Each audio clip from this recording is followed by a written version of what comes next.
Hey, welcome back to Milton Daily Homes. It's Chuck here, and you can tell that my voice is just, it's going. So I'll try and get through this. I'll try and speak loud, and we'll see where it takes us. Fun episode today. We're going to go through some investigation on zoning of a house. We've got a really unique, one-of-a-kind home in Milton. Some really neat stuff. So it's going to be a fun episode. First one up is 920 Formic Track, and it's at 345. It's an Emery model, so it's 1370 square feet. It looks like you have 2-car parking in the driveway, although it only says 1 in the listing. Sometimes the depth of some of these photos can be very deceiving. You get inside here and you've got a family room, open concept with the kitchen, and then you also have a dining room. So they're set up almost like an L shape, and there you go. So you can see how that interacts, and then the family room is just where the photographer is. Not a lot of upgrades in here. You've got a fence, you got a pretty decent sized yard, and you've got a wood deck. So all in all, 345. If you're under 350 in Milton, there's a good chance that you're going to get activity. So I'm not worried at all about these guys. Alexander Crescent. This is a Cleveland model, and it was built by Green Park. It's on the south side of Alexander, and it's actually a really nice floor plan. I like it. It's the 3-bedroom version, which is nice. The 4 feels a little small. If you look at where it is on Alexander, it's on the south side, and all the stuff on the east side backs onto James Snow, and people try and tell you they back onto a little ravine or a stream. Well, guess what? You're behind James Snow.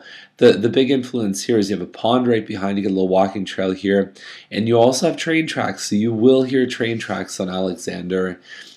You probably won't get much of the James Snow noise because it sort of dips down, and there's a nice little grade separation between you and the road there. So you'll probably get a buzz from James Snow, but nothing crazy. And and the other thing is just on the other side of James Snow, I mean, a lot of this stuff it's called the Dairy Green Industrial, so you're going to see a lot of commercial industrial development on the other side of James Snow. As far as I know, there's height restrictions of 4 stories, but you do want to verify that with the town. 434, 888 is the price, and I do like it. There's no photos, but it says it's got granite countertops, metallic ceramic backsplash. That sounds kind of neat, and some hardwood floors there too. So Holland Heights is at 444, 888. It's a townhouse, and the minute I see townhouse for that price, it sort of sets some bells off.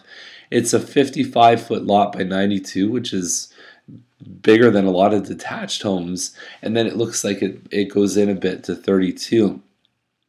Beyond there, hardwood floors, 1850 square feet townhome. Wow, I don't know. Maybe the lot will get them some money. I see this price as definitely being, they're competing with all kinds of stuff, detached like the one on Alexander. I don't know. Let's wait for the photos. If it's awesome, anything can happen. Gulph Line is at 499, and I'm not sure, but I'm guessing that's Gulph Line right there. And that's the garage, that's the house, and you have a nice little gazebo over there. Great looking house, beautiful kitchen, and yeah, it's just all put together very nicely. It's been renovated, looks like pretty much the whole house. I suppose the issue is because it's definitely not the price. That's a good price for a home on 2 acres that's renovated. It's probably just the proximity to the road. Are you comfortable being that close to Gulph Line? It's the only thing I can think of. When you're that close, though, it means that you're a little further, or you've got more backyard space, so it could work in your favor too. Put a fire pit back there, do all kinds of fun stuff. Hard to tell, okay? So the photos don't tell the complete story.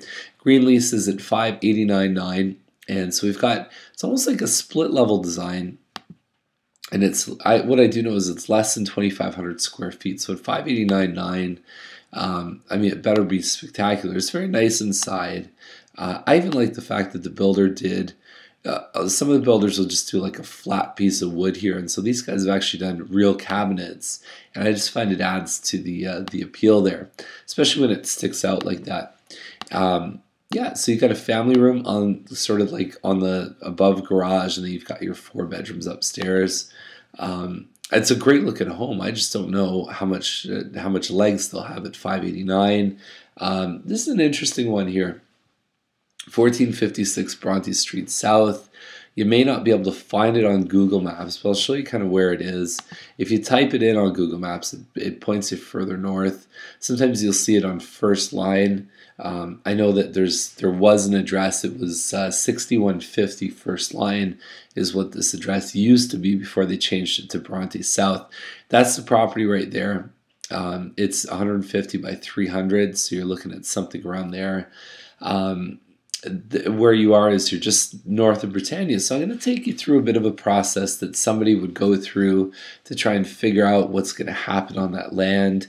And, you know, at certain points you run into some dead zones and you just need to call and you need to look into a little bit more detail and talk to some people. But so here's what you do. If you ever see a piece of land that you're not sure about, you're going to go to the town of Milton.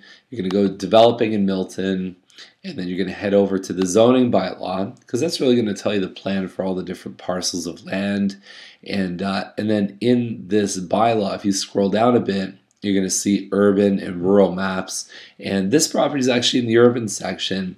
And so if you click on the urban, then you get something that looks like this. Okay, so you get the maps are divided up into little pages. And so this one here is, if you follow it down, so you're at Bronte here, and then there's Britannia Road. So we're looking at either H1 or I1, and when you open it up and you see where it is, I've actually done it for you. So here's the piece of land right here, and at some point it was probably severed off of this piece of land right here. It might even cross the tracks, this piece of land. What I'd really want to know is, what's this guy planning on doing? Because really, your land is kind of useless without the cooperation of your neighbors and the people around you. And you're completely landlocked aside from Bronte access here. There's an FD star 57, and you can see where you are around the intersection. There's definitely development plan for this area, and I definitely think there's a lot of value. It's looking at what similar properties around have sold for, and we kind of look at it on a per acre basis, and we try and look at, because really what they're selling is just the land value. Even though it looks like there's not some bad stuff here, that'd be a good little workshop, and the home itself doesn't sound too bad either. So $995 is the price. Really no context. It's beyond the scope of this video to really analyze the value of that investment short and long term. Now, 200 Martin Street is at 1.26 million and 96 by 490 foot lot. That's amazing. It's a huge piece of land, and it does front onto a bit of a busier street, but boy, what a piece of property. And it says there's actually two different properties on that piece of land, and you can see it's actually a good looking home. There's a lot of upgrades. You can see they've done water filtration. They've really upgraded the home. There's your land. So this is a real spectacular and unique opportunity. That looks like the secondary property right there. And yeah, wow, like that's amazing stuff. I think this is a great deal. I think for the location, the fact you're getting the homes, definitely a good thing. Now, one thing you want to check with this is that this property may have historical significance, or the house itself may have a heritage designation that may be coming up. You really want to look into that. Okay, so if it's a heritage property, you'll definitely want to do some research.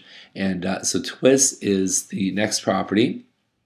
It's about 50 acres, 1.45 million, 5-bedroom, 5-washer. You get a 4-car garage on this one, finished basement. So I don't know. I mean, there's no photos here. There's not a lot to go by, but it seems like this one's just been pimped out in a big way. So that's what it is, and that's the list for today. So if you have any questions, give us a call and we'll see what happens. Call the town if you have any questions about any property. If you see any empty land around you, you got to know what's going on with that. That's definitely something Call and Best will tell you. And there you go. So have a great day. We'll see you later. Bye.